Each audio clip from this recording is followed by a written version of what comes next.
Gold, trusted gold buyers. మీరు తాకట్టు పెట్టిన బంగారాన్ని విడిపించి ఈ రోజు ఉన్న మార్కెట్ ధరకు కొనబడను.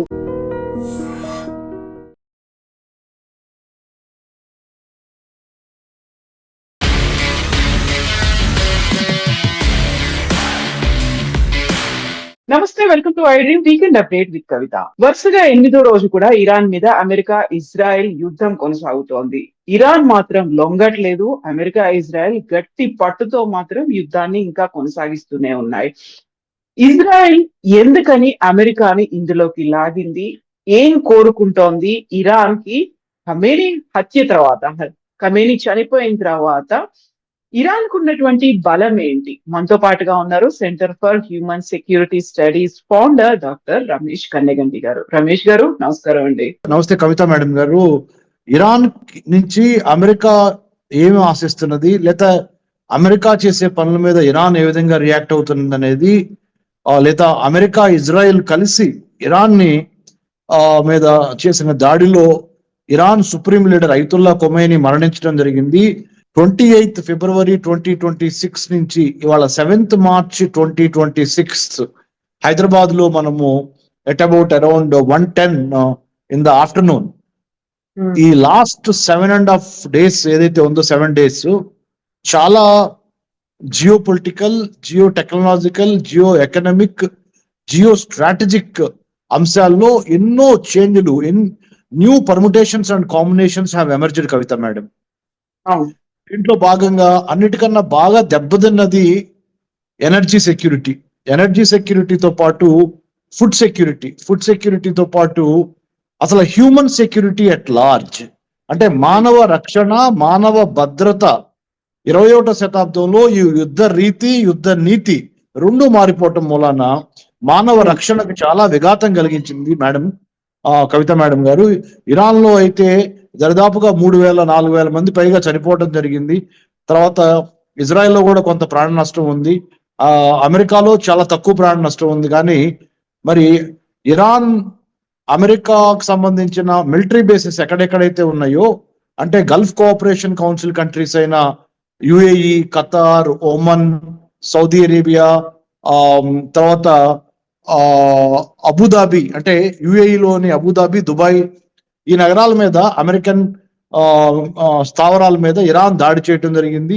దాంట్లో అమెరికన్స్ తో పాటు చాలా మంది సాధారణ పౌరులు కూడా ఇబ్బంది పడిన మాట, గాయపడ్డారు, కొంతమంది ప్రాణాలు కోల్పోయారు. ఆస్తి నష్టం అయితే 1,000 కోట్లలో జరిగింది. ఇది అక్కడతో ఆగకుండా స్ట్రైట్ ఆఫ్ హర్మూజ్ అనే ఒక జలసంధి ద్వారా, ఏదైతే ఇరాన్ ఆధిపత్యంలో స్ట్రైట్ ఆఫ్ హర్మూజ్ ఉందో, అంటే గల్ఫ్ కోఆపరేషన్ కౌన్సిల్ కంట్రీస్ నుంచి ప్లస్ ఇరాన్ నుంచి మన భారతదేశానికి అయితే 50% మన ఆయిల్ నీడ్స్ మనం ఈ 7 దేశాల నుంచి దిగుమతి చేసుకుంటాం కవిత మేడం. 50% భారతదేశపు ఆయిల్ అవసరాలు, oil, natural gas, crude oil అవసరాలు. 20% ఆఫ్ ది వరల్డ్ ట్రేడ్ ఆ స్ట్రైట్ ఆఫ్ హర్మూజ్ జలసంధి ద్వారా, ఆ షిప్పుల ద్వారా మిగతా ప్రపంచానికి వెళ్ళాలి కవిత మేడం. సో ఇవన్నీ విఘాతాలు కలిగి, అంటే ఆస్తి నష్టము, ప్రాణ నష్టము, ధన నష్టము, ఎసెట్స్ నష్టంతో పాటుగా అన్నిటికన్నా మించి ఇది ఇప్పుడల్లా ఆగేటట్లేదు. అది మనం గమనించాల్సిన అంశం. ఇది ఇంకొక 40 రోజులు ఇట్లా కంటిన్యూ అయితే భారతదేశం దగ్గర ఉన్న చమురు ఉత్పత్తి నిల్వలు తగ్గిపోతున్నాయి. 40 రోజులు స్టాక్ మన దగ్గర ఉంది. 40 రోజులు, ఇవాళ నుంచి 40 రోజులు మనం ఎక్కడి నుంచి ఇంపోర్ట్ చేసుకోకపోయినా బతకొచ్చు. కానీ 40 రోజుల తర్వాత మటుకి మనకి ఆయిల్, పెట్రోలియం ధరలు విపరీతంగా పెరిగిపోతాయి. ఉప్పు, పప్పు దగ్గర నుంచి కార్మిక, కర్షక, ఉన్నత వర్గాలు, మధ్యతరగతి వర్గాలు అందరికీ విఘాతం కలిగించే విధంగా, ప్లస్ 1 కోటి మంది పైగా భారతీయులు ఈ గల్ఫ్ కోఆపరేషన్ కౌన్సిల్ కంట్రీస్ లో ఉన్నారు. అక్కడి నుంచి రావాల్సిన ఫారెన్ ఎక్స్చేంజ్ మనకు రాదు, విదేశీ మారక ద్రవ్యము, ఇలా చెప్పుకుంటూ పోతే ఒక 100 కారణాలు భారతదేశాంతో పాటు ప్రపంచంలో మిగతా దేశాలని ఇబ్బంది పెట్టగలిగిన పరిస్థితులు మన కళ్ళ ముందులో ఉన్నాయి Kavitha madam. But America, Israel అనుకున్నాయి ఇరాన్ ఖమేనీ చనిపోయిన తర్వాత ఇమ్మీడియట్ గా తమకి సరెండర్ అయిపోతుంది అనుకున్నారు. బట్ ఇరాన్ కూడా అంత స్ట్రాంగ్ ఫైట్ ఎలా చేయగలుగుతుంది? దాని దగ్గర ఉన్నటువంటి శక్తి ఏంటి అసలు? ఇరాన్ దగ్గర ఉన్న శక్తి ఈ రోజున వచ్చింది కాదు, అట్లానే అమెరికా, ఇజ్రాయెల్ దగ్గర ఉన్న శక్తి కూడా ఈ రోజు వచ్చింది కాదు. ఇది కొద్దిగా చరిత్రలోకి వెళ్తే, మీరు అనుమతిస్తే, 2వ ప్రపంచ యుద్ధం తర్వాత 1945 నుంచి 1979 వరకు షా ఆఫ్ ఇరాన్ అక్కడ రూలర్ గా ఉన్నారండి ఇరాన్ లో. అప్పుడు అమెరికా, ఇజ్రాయెల్, ఇరాన్ మంచి దేవర్ టుగెదర్. కానీ 1979 లో ఎప్పుడైతే ఇస్లామిక్ రిపబ్లిక్ రెవల్యూషన్ వచ్చిందో, ఇస్లామిక్ రెవల్యూషన్, అయతుల్లా ఖొమైనీ 1989 లో అధికారంలోకి వచ్చారో, అప్పటి నుంచి అమెరికా, ఇజ్రాయెల్ అంటే ఇరాన్ కి, ఇరాన్ అంటే అమెరికా, ఇజ్రాయెల్ కి బద్ధ శత్రుత్వం ఏర్పడింది. ఎందుకు అనే కారణాల్లోకి వెళ్ళినప్పుడు మొదటి కారణము అయతుల్లా ఖొమైనీ యొక్క theocratic, autocratic or extremist religious fundamentalism అనేది అమెరికాకి, ఇజ్రాయెల్ కి అదొక ఇబ్బంది కలిగించే అంశంగా, అంటే ఇరాన్ లో ఉన్న పౌరులను కూడా ఇబ్బంది పెడుతున్నాడు అయతుల్లా ఖొమైనీ. తర్వాత death to Israel, death to America అనేది బాహ్య ఓపెన్ గానే చెప్పేస్తున్నాడు. ఇది రెండో కారణం. మూడోది, ఇరాన్ న్యూక్లియర్ వెపన్స్ తయారు చేసుకోవడం కోసం యురేనియం ఎన్రిచ్మెంట్ ప్లాంట్ ని నెతాన్యా దగ్గర ట్రై చేస్తుంది. ఇంకొకటి, అన్నిటికీ మించి ఇరాన్ కి, అంటే షియా కంట్రీ అయిన ఇరాన్ కి, సున్నీ కంట్రీస్ అయిన గల్ఫ్ కోఆపరేషన్ కౌన్సిల్ కంట్రీస్ కి మధ్య ఒక ఐకమత్యం లేకపోవటము, వాటిల్లోకి అమెరికా, ఇజ్రాయెల్ వాటితో స్నేహం చేయటము, ఇట్లా పలు రకాల కారణాలతో, అన్నిటికీ మించి హౌతీస్, హమాస్, హిజ్బుల్లా అనే 3 టెర్రరిస్ట్ ఆర్గనైజేషన్స్ ఇజ్రాయెల్ కి, అమెరికాకి మరి విఘాతం కలిగించటము, ఇరాన్ సపోర్ట్ తో, Iran ideological support, financial support, arms and ammunition support తో ఈ కైనెటిక్ వార్ఫేర్ జరగటము, గెరిల్లా వార్ఫేర్ జరగటము, అన్నిటికి మించి ఎసిమెట్రిక్ వార్ఫేర్ లో ఇరాన్ ముందులకు వెళ్తాము. ఇవన్నీ రకరకాల, ఇప్పుడు మీకు 5-6 కారణాలు చెప్పారు. ఈ కారణాలన్నీ కలిసి అది ఒక శత్రుత్వంగా ఏర్పడి, మరి ఇరాన్ ఏం చేస్తుందంటే రష్యా దగ్గర నుంచి, చైనా దగ్గర నుంచి, నార్త్ కొరియా దగ్గర నుంచి, టర్కీ దగ్గర నుంచి కొంత ఆయుధ సరఫరాలు తీసుకోవటము, అలాగే రష్యాకు కూడా అమెరికాకి వ్యతిరేకంగా, అంటే యుక్రెయిన్ కి వ్యతిరేకంగా రష్యా చేస్తున్న యుద్ధంలో కూడా ఇరాన్ చాలా హెల్ప్ చేసింది రష్యాకి. ఇప్పుడు రష్యా తన వంతుగా ఇరాన్ కి హెల్ప్ చేద్దాం అనుకుంటుంది, అమెరికాకి, ఇజ్రాయెల్ కి వ్యతిరేకంగా. ఇలా చైనా కూడా మరి ఇండైరెక్ట్ గా చాలా సపోర్ట్, ముఖ్యంగా చైనా ఇరాన్ దగ్గర నుంచి చాలా ఆయిల్, న్యాచురల్ గ్యాస్ తీసుకుంటుంది. ఇరాన్ తో పాటు గల్ఫ్ కోఆపరేషన్ కౌన్సిల్ కంట్రీస్ దగ్గర నుంచి కూడా తీసుకుంటుంది. సో ఆ విధంగా చైనా కూడా ఈ వారు ఒక రకంగా చెప్పాలంటే ఆయిల్, ఎనర్జీ సెక్యూరిటీ విషయంలో చైనా కూడా దెబ్బే.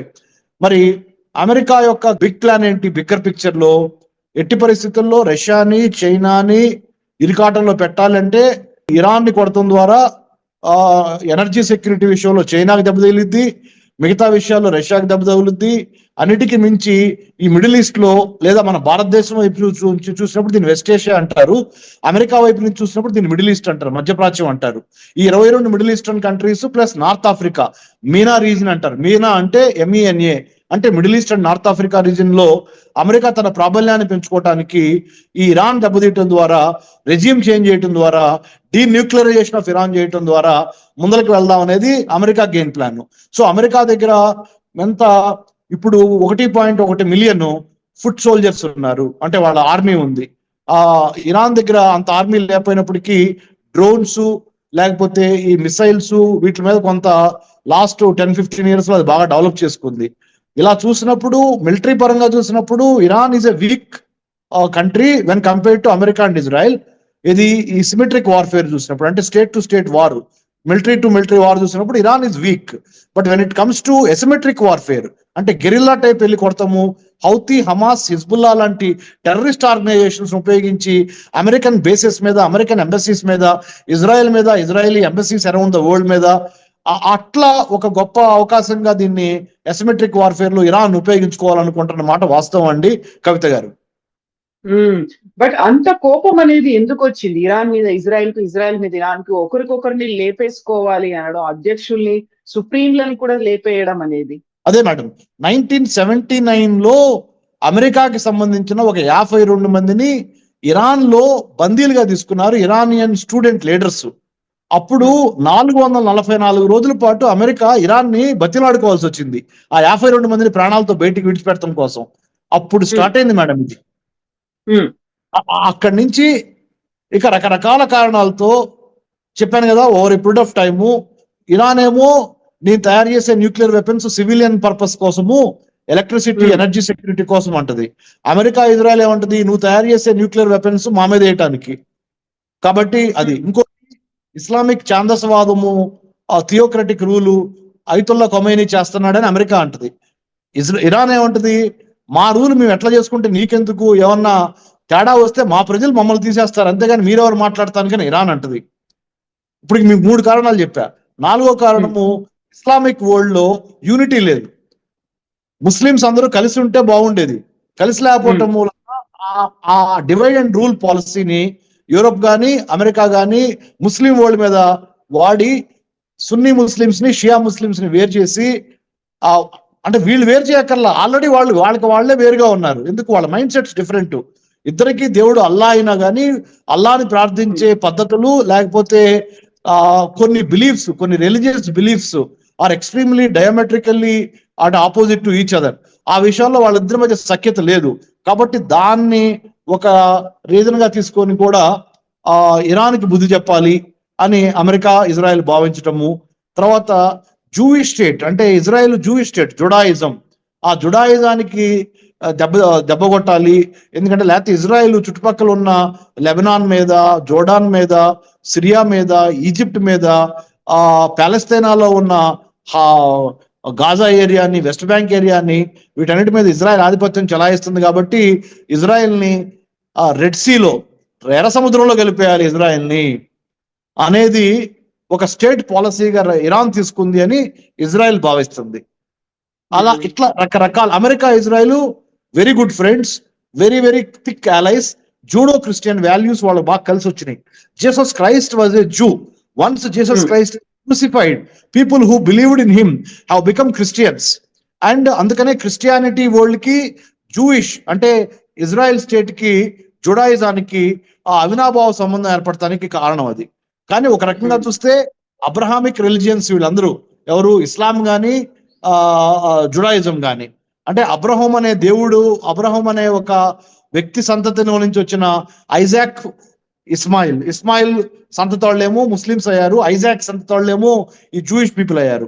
అంటే ఒక రకంగా చెప్పాలంటే ఒకే ఫాదర్ కి పుట్టిన 2 తెగలుగా అనుకోవచ్చు మీరు. అంటే ఒక రకంగా స్పిరిచువల్ గా ఈ సబ్జెక్ట్ ని అర్థం చేసుకోవడానికి ప్రయత్నం చేస్తే. తర్వాత జెరూసలం అనేది 3 ఖండాల మధ్య ఉంది, ఆసియా, ఆఫ్రికా, యూరప్. 3 పెద్ద మేజర్ మతాలు జెరూసలంలో పుట్టినాయి. ఏది, జుడాయిజము, ఇస్లాము అండ్ క్రిస్టియానిటీ.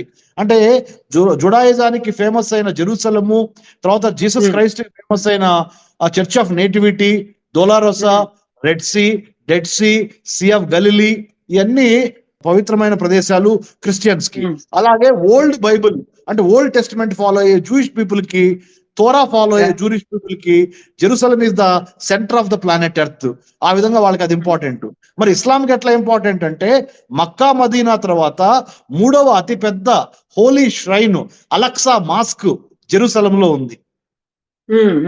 ఆ విధంగా ఇస్లాం కూడా అది మాది అని, అంటే ఇస్లామిస్టులు ఆర్ ఈ ఇస్లాం మతానికి చెందిన వాళ్ళు ఆ విధంగా జెరూసలం మాది అని వాళ్ళు చెప్పటం. ఇట్లా రకరకాలు. తర్వాత ఫ్రెంచ్ వాళ్ళు పరిపాలించారు ఈ ఏరియాని, పాలస్తీనా ఏరియాని. తర్వాత బ్రిటిష్ వాళ్ళు పరిపాలించారు. బ్రిటిష్ వాళ్ళు 1948 మే 14న వాళ్ళు వెళ్ళిపోయిన తర్వాత ఇజ్రాయెల్ స్వతంత్రం ప్రకటించుకుంది. అప్పటి నుంచి ఇజ్రాయెల్ కి పాలస్తీనాకి మధ్య జరుగుతున్న పోరు. అర్థమవుతుందా మేడం? ఎన్ని కారణాలు చెప్పారు చూసారా మీరు? సో ఇవన్నీ నిజాలే. అంటే ఇవన్నీ different versions, different narratives, different aspects and perspectives to understand why America plus Israel is fighting against Iran. Exactly, అది ఇప్పటికిప్పుడు అయింది కాదు, ఒక దశాబ్దాల తరబడి జరుగుతున్నటువంటి ఒక ఫైట్, స్ట్రగుల్ ఫర్ ఎగ్జిస్టెన్స్ లాగా అనుకున్నారు. 3 దేశాలకు మాత్రమే పరిమితం కాలేదు, ప్రపంచవ్యాప్తంగా ఇంపాక్ట్ అనేది కనిపిస్తుంది. భారతదేశం మీద కూడా ఇంపాక్ట్ ఉంది. So who has to intervene అంటే ఏం జరుగుతుంది అసలు? భారతదేశం ఏమో ఇప్పటికీ కూడా ఇరాన్ కొంచెం ఫ్రెండ్లీ నేచర్ గానే భారతదేశంతో ఉంది, అదే కంటిన్యూ అవుతోంది. మనం దాన్ని ఖండించలేదు, అలా అని సపోర్ట్ కూడా చేయట్లేదు, ఒక న్యూట్రల్ స్టాండ్ లో ఉన్నాము. బట్ ఇది ఎప్పుడు ఎండ్ పడుతుంది? వాళ్ళంతటి వాళ్ళు ఆపేయాలా, లేకుంటే ఇంకెవరైనా ఇంటర్వ్యూన్ అవ్వాలంటారా? వాళ్ళంతటిగా వాళ్ళగా కామన్ సెన్స్ ప్రివేల్ అవ్వాలి, అదొకటి. రెండోది, ప్రపంచ దేశాలన్నీ ఒక కోయిలేషన్ గా, సమాఖ్యగా ఏర్పడి ఈ 3 దేశాలని ఆపాలి. అంటే అమెరికా, ఇజ్రాయెల్ ని, ఇరాన్ ని. లేదా మన భారతదేశము BHARAT భారత్, మనము ప్రోయాక్టివ్ లీడర్షిప్ తీసుకొని మనమే అటు ట్రంప్ తోను, ఇటు Benjamin Netanyahu Israeli prime minister తోను, ఇటు ఇరాన్ లో ఉన్న Iranian president and supreme leader Ayatollah Khomeini కొడుకు, వాళ్ళందరితో మాట్లాడి ఎంత త్వరగా యుద్ధాన్ని ఆపితే అంత చాలా చాలా మంచిది ప్రపంచానికి కానీ భారతదేశానికి కానీ. మరి ముఖ్యంగా భారతదేశానికి చూడండి, ఒక్కోసారి మన కర్మ అంటామా విధిరాత అంటామా, మనం ఏం తప్పు చేయకపోయినా మన మీద రాళ్లు పడతా ఉంటాం. భారతదేశం ఈ విషయంలో ఒక్క తప్పు చేయాల, కానీ భారతీయులు ఎంతో మంది వాళ్ళ ఈ రోజున అటు కువైట్ లో, బహ్రెయిన్ లో, ఖతార్ లో, యుఏఈలో, సౌదీ అరేబియాలో ఇరుక్కుపోయి ఉన్నారు. అవే కాకుండా షిప్పులు రాకుండా స్ట్రేట్ ఆఫ్ హర్ముజ్ జలసంధిని ఇరాన్ ముయ్యటం ద్వారా భారతదేశానికి రానున్న రోజుల్లో ఒక 4 రోజులు దాటితే యుద్ధం కనుక ఎట్లానే కంటిన్యూ అయితే 100% కంటిన్యూ అవుతుంది. నేను చెప్తున్నా, as a strategic affairs analyst గా మినిమం 1 మంత్ అనేది 100% కంటిన్యూ అవుద్ది. అయితే ఆయిల్, పెట్రోల్, న్యాచురల్ గ్యాస్, ఇంట్లో వంట వండుకోవడానికి ఉపయోగించే గ్యాస్ సిలిండర్ కూడా దొరక్క ఇబ్బంది పడతాం. సో ఇప్పుడు ఆల్రెడీ రేట్ పెరిగింది, పెంచారు 60 రూపాయలు. అదే చెప్తున్నా. సో రైతులకి యూరియా దొరకదు, ఎరువులు దొరకవు, తర్వాత ఈ రకరకాల సమస్యలు.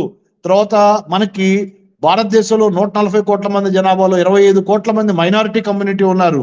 మరి వాళ్ళ బాగోగులు చూడాలి. వాళ్ళకి మనకి మధ్య మనందరం కలిసి ఒక యునైటెడ్ ఫ్రంట్ గా ఉండాలి, ఐకమత్యంగా ఉండాలి. ఈ ఐకమత్యాన్ని దెబ్బతీయటానికి మన శత్రు దేశాలు ఎట్టి పరిస్థితుల్లో ప్రయత్నం చేస్తానే ఉంటాయి. మీకు అర్థమవుతుందా మేడం? ఎంత క్లిష్టమైన పరిస్థితుల్లో మన తప్పు లేకుండా, మన ప్రమేయం లేకుండా విధి రాత అంటే అది. బట్ ఒకటేంటంటే hopeful, we should be very optimistic. ఏంటంటే నథింగ్ లాస్ ఫర్ ఎవర్.